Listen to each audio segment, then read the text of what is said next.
Assalamualaikum warahmatullahi wabarakatuh. Perkenalkan, saya Selvia Putri Lestari dengan NIM 232180227 dari kelas 2D PGSD, izin memaparkan materi mengenai perkembangan peserta didik di sekolah yang diampu oleh Bapak Suwirto MPD. Apa sih yang dimaksud perkembangan individu? Yaitu perubahan yang secara dinamis dimulai atau konsepsi dan terus berkelanjutan sepanjang siklus kehidupan manusia yang terjadi akibat kematangan dan pengalaman. Perkembangan ada dua proses yang bertentangan, yaitu evaluasi atau pertumbuhan dan involusi atau kemunduran. Perubahan dalam perkembangan individu merupakan hasil proses biologis, kognitif, dan sosial emosional yang saling berkaitan. Berikut ini istilah yang sering digunakan dalam pengkajian perkembangan individu, yaitu 1. Pertumbuhan adalah cenderung bersifat kuantitatif dan berkaitan dengan aspek fisik, contohnya seperti berat badan dan tinggi badan.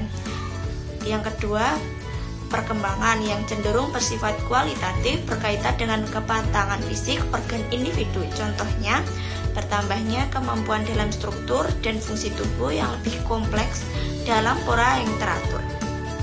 Apa saja sih manfaat perkembangan peserta didik?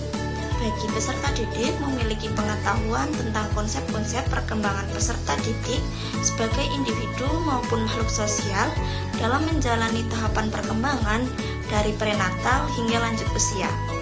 Sedangkan bagi pendidik memberikan gambaran tentang perkembangan manusia sepanjang rentang kehidupan beserta faktor-faktor yang mempengaruhinya yang melibatkan aspek fisik, intelektual, emosional, sosial, dan moral. Ranah pengkajian bagi peserta didik. Yang pertama, ranah fisik. Yang kedua, ranah intelektual yang meliputi kognitif dan bahasa. Yang ketiga, ranah emosional. Yang keempat, ranah sosial yang di dalamnya termasuk perkembangan moral. Perkembangan peserta didik di dalam sekolah dasar, yaitu siswa sekolah dasar merupakan masa anak-anak akhir yang berusia 6-12 tahun. Berikut akan saya jelaskan mengenai karakteristik perkembangan pada periode anak sekolah dasar, yakni antara lain 1. Dorongan untuk keluar dari rumah dan masuk dari kelompok anak-anak sebaya. Yang kedua, dorongan yang bersifat jasmani untuk memasukkan dunia permainan anak yang menuntut keterampilan tertentu. Perkembangan fisik anak sekolah dasar, yaitu pertumbuhan fisik cenderung stabil. Keterampilan gerak mengalami kemajuan pesat yang semakin lancar, lebih terkoordinasi dibanding masa sebelumnya.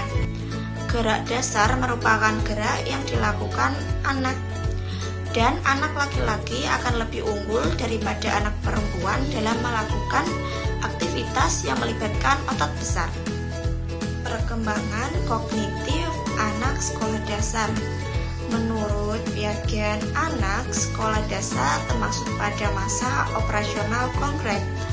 Anak berpikir logis terhadap objek yang konkret, sudah dapat memecahkan masalah, berpikir secara induktif, memiliki pengertian yang lebih baik tentang konsep ruang, sebab akibat, konvensi, dan tentang jumlah.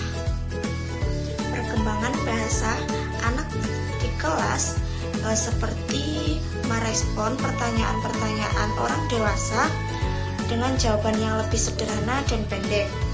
Belajar membaca dan menulis membebaskan anak-anak dari keterbatasan untuk berkomunikasi langsung. Yang kedua, menulis lebih sulit daripada membaca. Yang ketiga, membaca berperan penting dalam pengembangan bahasa. Perkembangan berbicara peserta didik sekolah dasar, yaitu berbicara merupakan alat komunikasi terpenting. Selanjutnya, bertambahnya kosakata, dan anak perempuan lebih banyak berbicara daripada anak laki-laki.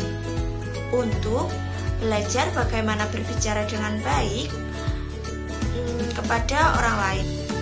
Apa sih strategi guru dalam pembelajaran pada anak-anak sekolah dasar? Yaitu menggunakan bahasa yang konkret, misalnya barang. Satu, gunakan alat visual, misalnya UHP atau transparan. Yang kedua, gunakan contoh yang sudah akrab dengan anak dari hal yang bersifat sederhana ke yang kompleks. Yang ketiga, menjamin penyajian yang singkat dan terorganisasi dengan baik. Yang keempat, berikan latihan nyata dalam menganalisis masalah atau kegiatan. Sekian pemaparan materi yang bisa saya sampaikan, kurang lebihnya mohon maaf. Wassalamualaikum warahmatullahi wabarakatuh. Terima kasih.